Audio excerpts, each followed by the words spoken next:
오늘 박찬대 원내대표가 용산을 향해 사실상의 선전포고를 날렸습니다. 민주당이 결국 김건희 상설특검 추진을 선언했습니다.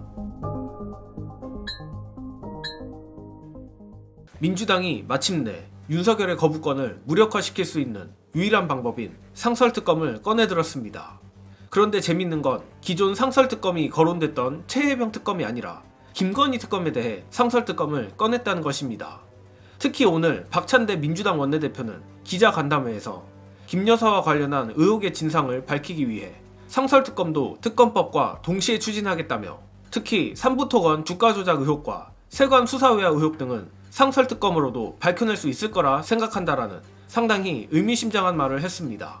즉, 김건희 상설특검을 통해 기존에 익히 알려진 도이치모터스 주가조작이나 명품백 수수, 그리고 최근 불거진 공천 개입이 아니라 전혀 다른 건들을 겨냥하겠다는 말입니다.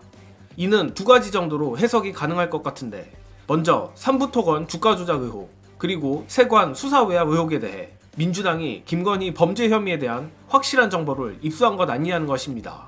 두 번째는 이 상설특검으로 김건희의 범죄를 까발려 국민의힘을 압박하고 이를 통해 종국에는 온전한 김건희 특검법까지 통과시키는 것입니다. 가뜩이나 이는 그간 민주당이 윤석열의 거부권을 파회할 수 있는 상설특검 카드를 알고 있음에도 끝까지 쓰지 않았던 이유를 생각해보면 더욱 명확해지는데, 현행 상설특검법으로 야권이 원하는 특검 후보를 추천하기 위해선 민주당이 단독으로 국회 규칙을 바꿔야 하기 때문입니다.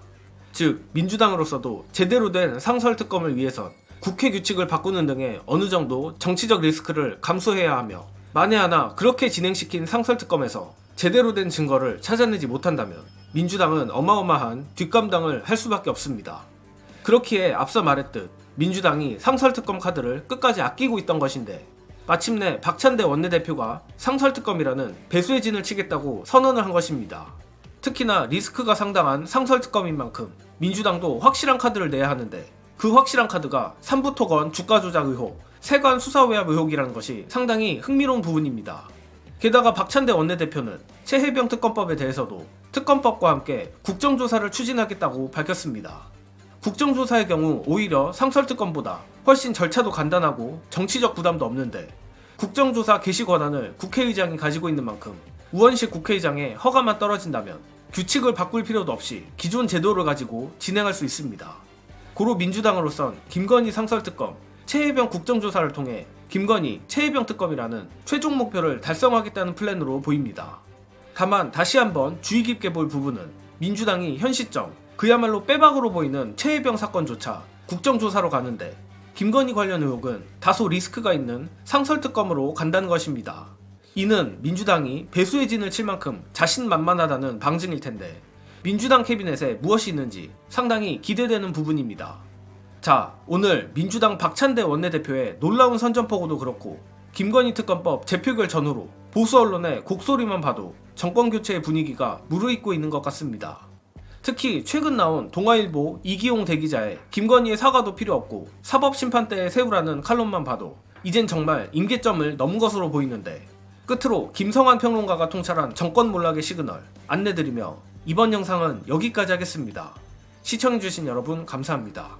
박근혜 탄핵 국면에서 조선일보는 의상실 영상이고 뭐고 다 갖고 있었어요. 근데 안 터뜨리고 오히려 그 터뜨리겠다고 한 지금 뉴스포스로 간 기자를 타답을 했단 말이에요. 결국은 한겨레에서 최순실 이름 석자 나오니까 그냥 쾅 하고 뒤집어졌잖아요. 예. 나중에 가서는 그 누구보다 열심히 탄핵에 동참했던 게 조선일보 TV조선이었어요. 근데 이번에 왜 상징적이라고 우리가 동아일보 칼럼도 인용하고 하느냐 하면, 조중동이 가지고 있는 정보력이 많잖아요. 특히 보신령이 가지고 있는 정보력이 많아요. 근데 조중동이 한꺼번에 입 꽉 닫고 있는 거하고 동아일보가 딱 돌아서 가지고 움직이는 거하고는 달라요. 굉장히 위협적이란 말이에요. 그래서 지금 대통령실에서는 동아일보를 좌파 매체로 분류한다는 얘기를 오늘 제가 들었는데, 굉장히 위력적인 거예요, 이거는. 그러니까 굉장히 큰 건이 뭐가 나오거나 이게 도화선이 될 만한 게 있어도 입국 다물고 가만히 있지 않을 수 있고, 특히 그런 얘기가 가면 한 매체라도 동아가 퉁 하고 치고 나가면 먼저 내부에서부터 확 무너질 수 있다는 거예요. 그걸 보여주는 시그널이 될 수 있기 때문에 앞으로 좀 예의주시하면서 봐야 될 거라고 봐요.